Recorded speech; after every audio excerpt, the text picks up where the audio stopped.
Jewelleries లో gratitude sale March 8 నుంచి 11 వరకు ఫ్లాట్ 50% ఆఫ్ ఆన్ విఏ. నమస్తే అమ్మా. నమస్తే తల్లి. అమ్మ, ఇప్పుడు నేను 2 స్టేట్మెంట్స్ చెప్తా. Very good. మీరు దేనికి ఓటేస్తారో చూస్తా. ఏం డబ్బు తింటావా? డబ్బు డబ్బు అంటావు తెల్లారితే. ప్రేమ, అనురాగం, ఆప్యాయత సంపాదించుకోవాలి మనసు అన్నాక కూసంతా. డబ్బు డబ్బు డబ్బు డబ్బు డబ్బే ప్రాధాన్యం కాదు అని ఒక మాట అయితే, డబ్బు లేకుండా జీవితమే లేదు. ప్రేమ, అనురాగ, ఆప్యాయత, ఆత్మీయత కూడా డబ్బుతోనే వస్తుంది. When there is no money there is no love అంటున్నారు. మీరు దేనికి సపోర్ట్ చేస్తారు? జీవితంలో అన్నీ ఉండాలమ్మా. జీవితం పరిపూర్ణంగా ఉండాలంటే మా చిన్నప్పుడు ఎప్పుడో మేము కాలేజీలో చదువుకునే రోజుల్లోనూ, ఉద్యోగం కొత్తగా వచ్చిన రోజుల్లోనూ ఒక సినిమా వచ్చింది. అందులో పాటు ఆకలి ఉండదు, దాహం ఉండదు నిన్ను చూస్తుంటే. సినిమా పాట, ప్రేమలో పడ్డ దైవదాస సినిమా పాట ఏదో అదే పాట. ఆ పాట అవుతుంది, వాళ్ళు పెళ్లి చేసుకుంటారు. చివరికి చాలా హీన స్థితిలోకి వెళ్ళడం, చాలా ఇబ్బందులు పడడం అవన్నీ ఉన్నాయి. అంటే అప్పుడు మా పక్కన ఒక పెద్ద ఆవిడ ఉన్నారు. ఆ పాట విని, సర్లే అందరూ కూడా ఎవరో వాళ్ళని చూస్తే చాలు దేశంలో ఆర్థిక పరిస్థితి చక్కబడిపోతుందన్న. అంటే ఆకలి దాహం లేకపోతే ఆర్థిక పరిస్థితులు చక్కబడిపోతాయి కదా, ఖర్చే ఉండదు. అదే అంట. ప్రేమ, ఆప్యాయత, అనురాగం ఇవన్నీ ఉండాలి జీవితంలో.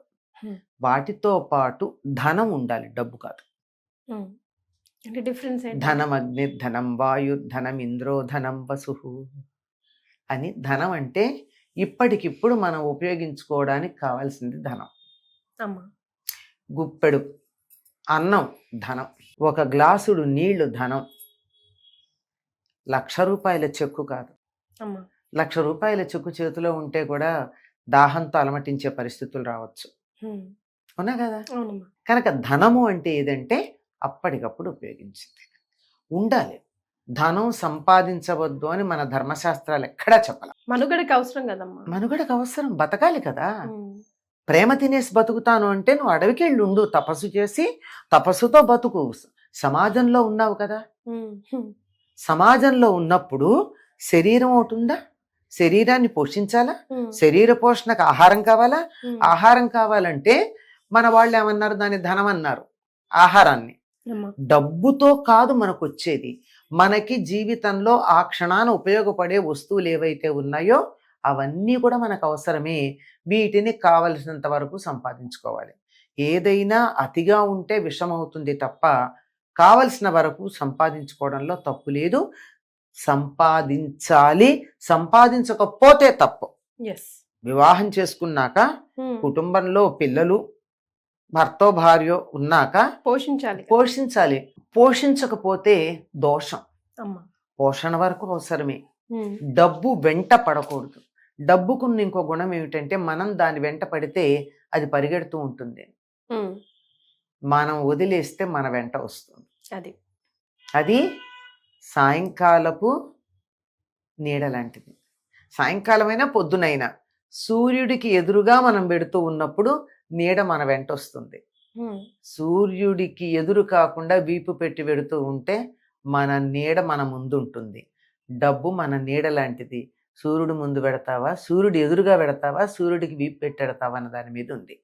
ధనం అవసరమే, కానీ ధనమే జీవితం కాదు. డబ్బే ప్రపంచం కాదు. ధనమేరా జీవితం అని పాటలు పెట్టేసి, ఆకలి ఉండదు, అన్నం ఉండదు నిన్ను ఆకలి ఉండదు, దాహం ఉండదు నిన్ను చూస్తుంటే అని, ఇలాంటివి కాసేపు చమత్కారంగా పాడుకోవడానికో వినడానికో బాగుంటాయి. ఒక క్షణం ఆకలి గుర్తురాదు అంతే.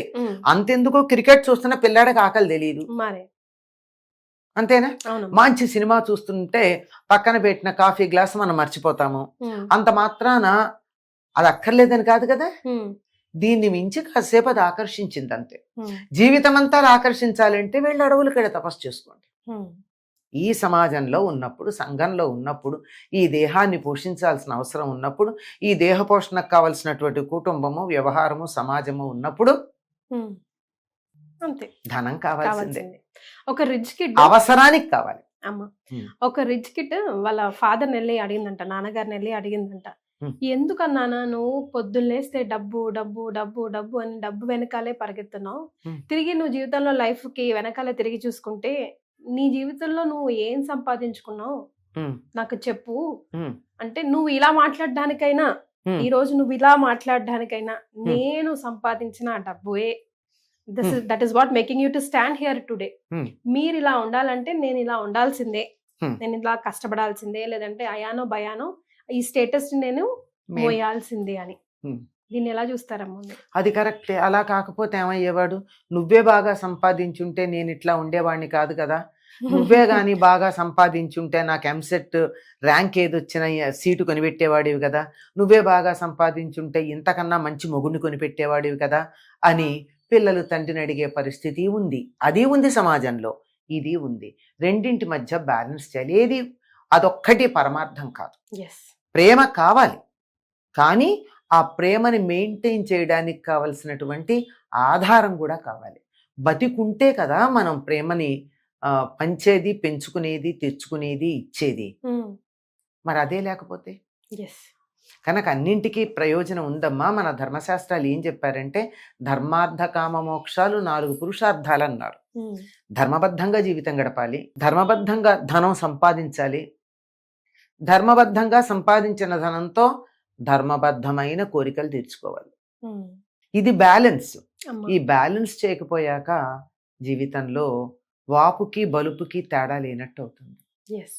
కానమ్మా నిజంగా దేవుడు ఎద్దున్నోడికి బుద్ధిస్తాడు, బుద్ధిన్నోడికి ఎద్దియాడు అని ఒక సామెత ఉంది కదా.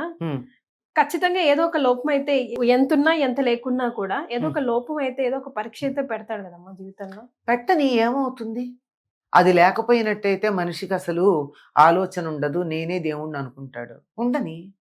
కాకపోతే భగవంతుడు మనకిచ్చేటటువంటి ఒక గొప్ప ఈ వరం అనుకోవాలో, భగవంతుడు మన అనుగ్రహించాడు అనుకోవాలంటే ఏమిటంటే దాన్ని అధిగమించగలిగిన శక్తిని ఇవ్వడం. లోపం లేకుండా ఎవరికి ఉండదు కదమ్మా. దాన్ని తట్టుకోగలిగిన శక్తి ఇస్తే చాలు కదా. మన ఇతరులను చూస్తే వాళ్ళని చూసిన తర్వాత మన పరిస్థితి ఎంత బాగుందో అనుకుంటా, అప్పటిదాకా ఏడిచేవాళ్ళం. ఇంగ్లీష్లో ఒక సామెత ఉంది కదా, చెప్పులు లేవని ఏడుస్తున్న వాడికి తండ్రి కాళ్ళు లేని వాడిని చూపించట. ఒక సాటిస్ఫాక్షన్ అంతే. ఒక అమ్మాయి థ్యాంక్ గాడ్ అనుకుంటాము. అదే కదా, అట్లీస్ట్ ఐ హావ్ దిస్ అని. అదే కదా. అంచేత మనిషి కోరికలకు అంతు లేదు. ఆశాపాసము తాకడు నిడుపు లేదంతంబు రాజేంద్ర అని చెప్పేది ఉందే భాగవతంలో చెప్పినటువంటి మాట. ఆశ అనే పాశం ఎంత అంటే అలా అంతం లేకుండా వెళ్ళిపోతూనే ఉంటుంది. ఇప్పుడు 1000 కోట్లు కావాలనుకున్నవాడు 1,00,000 కోట్లు అంటాడు, 1,00,000 కోట్లు అంటే 10 లక్షల కోట్లు అంటాడు. అక్కడికి సంపాదించడం చాలా పెద్ద వ్యసనం, అన్ని వ్యసనాల్లోకి పెద్దది. అంచేత అలా సంపాదించుకుంటూ వెడితే దాంట్లోనే మునిగిపోతారు. కానీ చివరికి వెనక్కి ఆ చిన్నపిల్ల అడిగిందే ధనవంతుడి కుమార్తె, అట్లా ఏం సాధించాను అన్నది ఉంటుంది. కనుక అటువంటి లోటు లేకుండా ఉండడానికి వెనక్కి తిరిగి చూస్తూ ధన సంపాదనతో పాటుగా ప్రేమను కూడా సంపాదించుకోవచ్చు. మనం అమెరికా వెళ్ళాలంటే రూపాయలు పనికి రావట్లేదు, భవిష్యత్తులో పనికి వస్తాయేమో తెలియదు, ప్రస్తుతం పనికిరావు కదా, పనికి రావట్లేదు. దాన్ని ఏం చేస్తున్నాం? మన రూపాయలతో డాలర్లుగా మార్చుకుంటున్నాం.